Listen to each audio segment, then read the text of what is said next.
Dragon Masters, Call of the Sound Dragon by Tracey West. Chapter 1, The Wizard Watch. Bright purple energy swirled around Neru, the Thunder Dragon. Echo, his Dragon Master, stood next to him. The green dragon stone she wore glowed.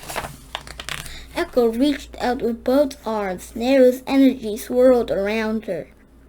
Then it poured out of her hands. Drake, Rory, Bo, and Anna watched with wide eyes, excited to see it. Echo used her powers as a dragon mage. The energy from Echo's hand turned into a wall of purple energy. Cool force field, Drake exclaimed. He had once seen Echo use Neru's energy to make a whip of purple light, but he'd never seen her make a force field before. My connection with Neru is so strong that I can tap into his energy and use it, Echo said. That is what it means to be a dragon mage. She lowered her hand and the energy wall disappeared.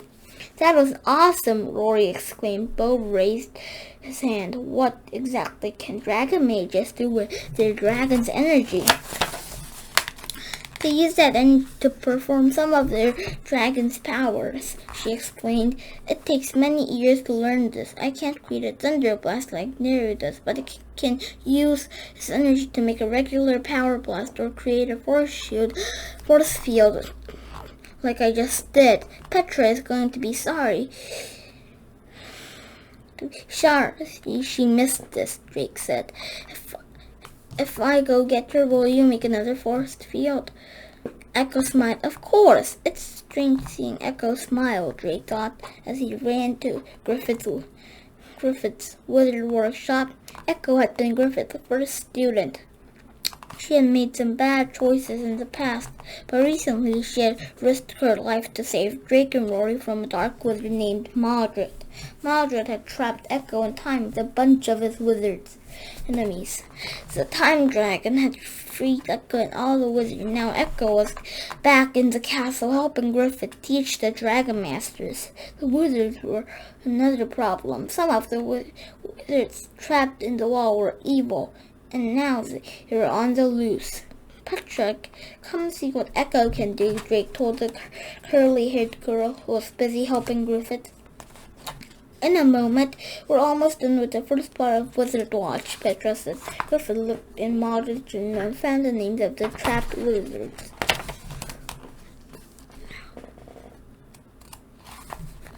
She pointed to a sheet of paper on the wall. I wrote their names on this chart. Now Griffith is making the bad ones. If we find them, we can keep an eye on them in case they start causing trouble, Griffith said. That sounds like a good plan, Drake replied. Indeed, the wizard agreed. He turned to Petra. I can finish this myself. You should go train with the others. Are you sure? Petra asked. I could. Boom! A loud sound interrupted from Griffith's gazing ball. Rainbow light swirled around inside the ball. What's happening? Drake cried. Chapter 2, Trouble in Remus. I asked the gazing ball to alert me of any unusual wizard activity, Griffith explained. He waved his hand over the glass ball. It must have spotted something. Echo, Rory, Anna, and Bo raced into the workshop. We heard a loud boom, Bo cried. What's going on? Anna asked. Just then the rainbow light faded, and a scene appeared inside the glass. Everyone crowded around the gazing ball.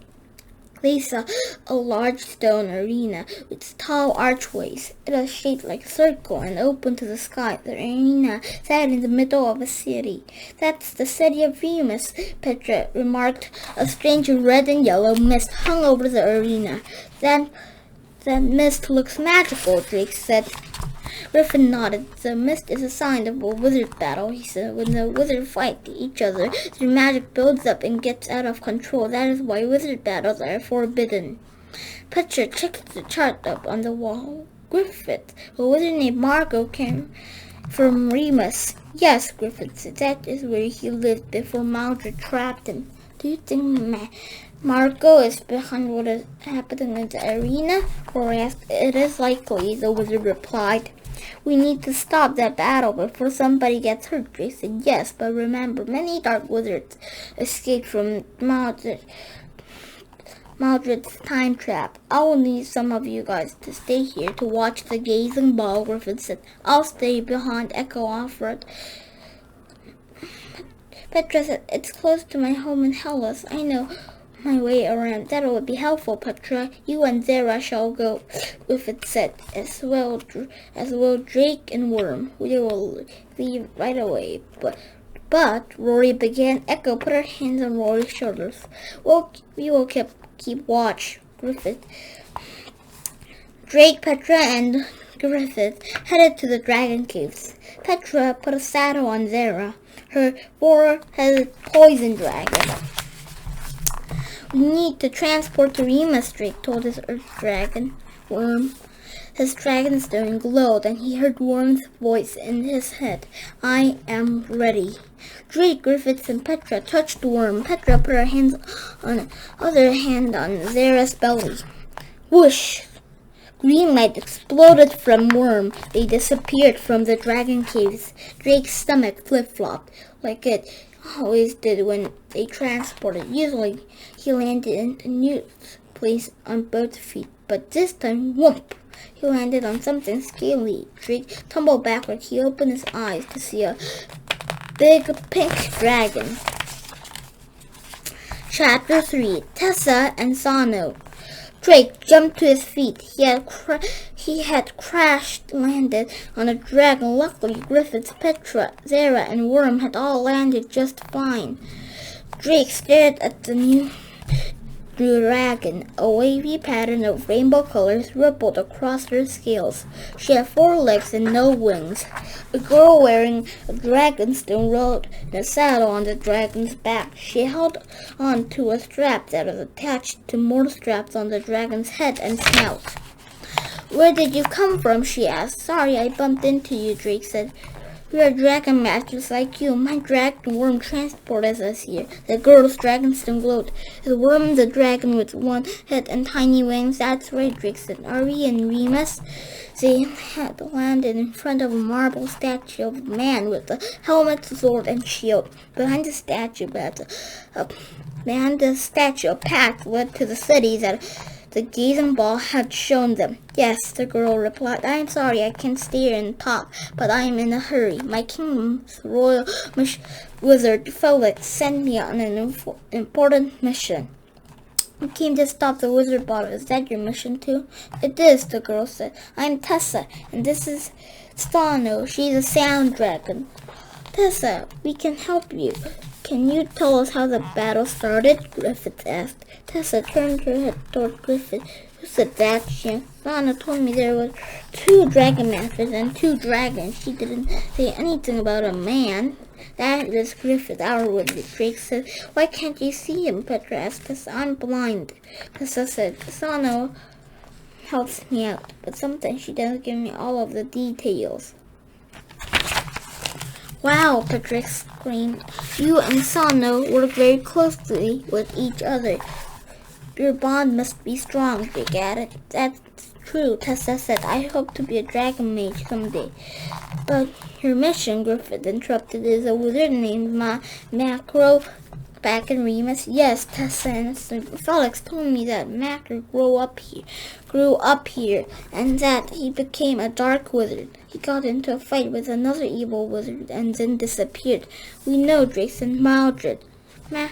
Macro wants to take over as the royal wizard of Remus. They challenged Felix to a duel, Tessa said. And Felix agreed, Petra guessed. No, Tessa said. Felix knows that wizard battles are forbidden. Macro started shooting magic at him, and he had to defend himself. Now the duel has been going on for days, and it's getting out of control. We must stop this duel right away, Griffith said. Yes, Tessa agreed. Felix said, I should find a wizard to help Sana and me, so I'm glad I found you all. She patted Sano's head, and her dragon's stone glowed. Sano, turn around. Let's go back to the arena. The sand dragon obeyed and raced into the city. Chapter 4. Wizard vs. Wizard. Sano and Tessa moved quickly through Remus, followed by the others. The road is curving to the right, Tessa said. We're getting closer to the arena. Stone houses lined in the street. Among the houses stood more statues, like one just outside the city. Remus is one of the oldest cities in the world, Griffith explained as they moved through the city. He pointed to a statue of a woman holding a dove. That statue is Helen, a brave peacemaker, and there's Theo, who invited the deal, Petra said. She pointed to a statue of a man holding a round disc. Now the arena was in sight. It towed over the city. Boom, boom, loud sounds exploded from the arena. Bursts of red and yellow light shone through the open archways.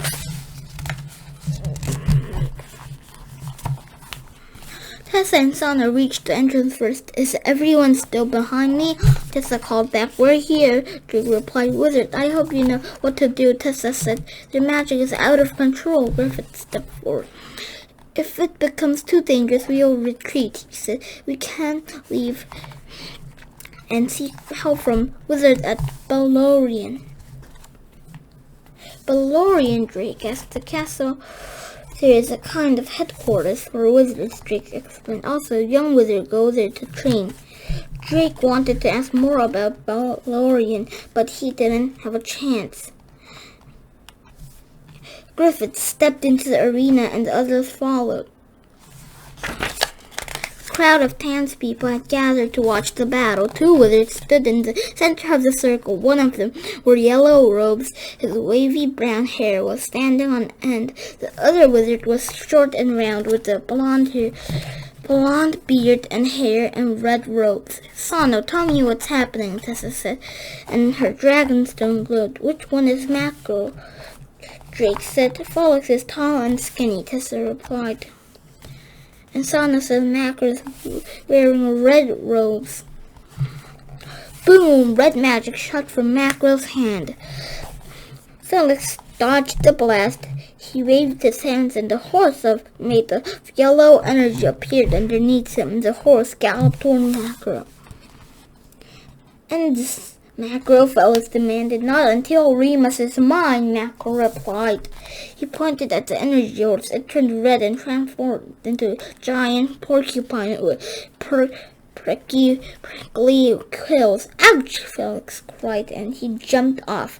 The energy porcupine exploded and a lightning bolt flashed in the sky. Griffith turned to the Dragon Masters. Stay back, he warned them. Their magic has already escaped from the arena. The whole city is in danger. I have to stop this. Drake held his breath as Griffith entered the circle. Macro, Felix, enough, he called out. The two wizards looked at him. Griffith, thank goodness, Felix said. Macro frowned. This is not your business, wizard, he said. I am afraid it is, Griffith said. This duel must end. No, Macro yelled. He hit Griffith with a sizzling burst of red energy. Drake gasped. A white duck stood in Griffith's place.